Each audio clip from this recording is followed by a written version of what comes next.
Alright, so this is before. Got her all cut up underneath. The only thing holding her is sheer fucking will. She's gonna go get picked, and off she goes. Alright, so we got the box off. We have the fuel tank removed from the rear. Boy, that exhaust got fucking holes in it. That's why I never saw any of the smoke. Go right up under the work body. Anyway, long story short, everything from right about the axle forward is great. Solid. In the rear, you'll start noticing where the failure points are on this frame. Considering it's going to be hauling around the mud truck, I want to try to brace it up as best as possible. I don't know how well you're seeing this with the sun and all that business, because it's just getting fucking crazy. But we snipped out the cross brace. This is still hanging in there because we have the brake assembly thing there. Rest of the frame's solid except for one little point, but we can double brace that up. What we're gonna do is I'll do a video in a couple minutes once I get everything in place. I've already got pre-cut steel, but we have a backing plate that's gonna go in here. I don't know if you can see the bolts, but there is just nothing left to these guys. Now with these spring hanger mounts, you got 2 on the bottom, the face up, and you have 4 on the face. So we got to snip all these boys off, snip all the ones on the bottom. We already have those taken care of. And once we replate it, we've already gotten ahead of the curve. And the Bridgeport already made a nice plate for it. I got all the dims correct. It's a one-side plating, so both sides has pretty much identical plates, and we can go from there. This side isn't as horrible, but you know, if I'm going to throw a hitch on here and I'm going to tow the trailer and such, I want it to be in good condition. So once we get plates stacked up, we'll take it from there. This is what I cooked up for the rear. This is going to go on the inside of the frame, inside of the C channel. There's a 3 inch 3/8. These links, I think they're 12 inches a pop, are going to go in the front for bracing support. This is lower, this is upper on the 4-inch rail on the rear. This is a cap for the rear. Now because we had to cut out the gas tank support right here, we have secondary support right there. And then there's a couple more L channels in there that are going to brace the tank from here to here. Same side, identical parts. That's it so far. Let's mount it up, burn some fucking rod. Alright, so I ain't getting a video of the welding or anything like that, but the plate went in pretty good. I don't know if you can see it. There's a hell of a glare on my phone, but anchors in. These are 8s. I got 10s coming in. BoltDepot.com. I highly recommend them. They're local to me. It's Massachusetts.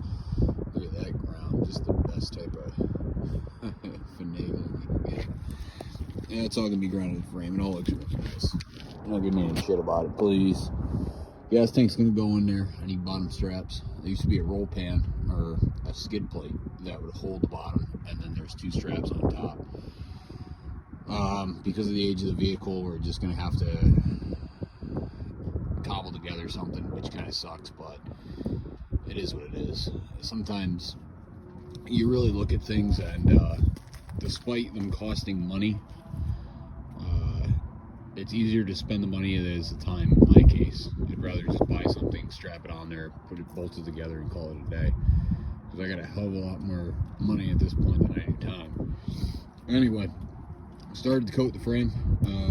Tractor Supply sells implement farm paint. It's like a high gloss POR 15.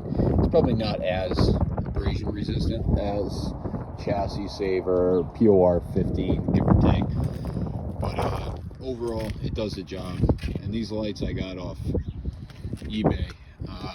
They're Grote, G-R-O-T-E, I believe, but they're the cab and chassis quote-unquote trailer lights.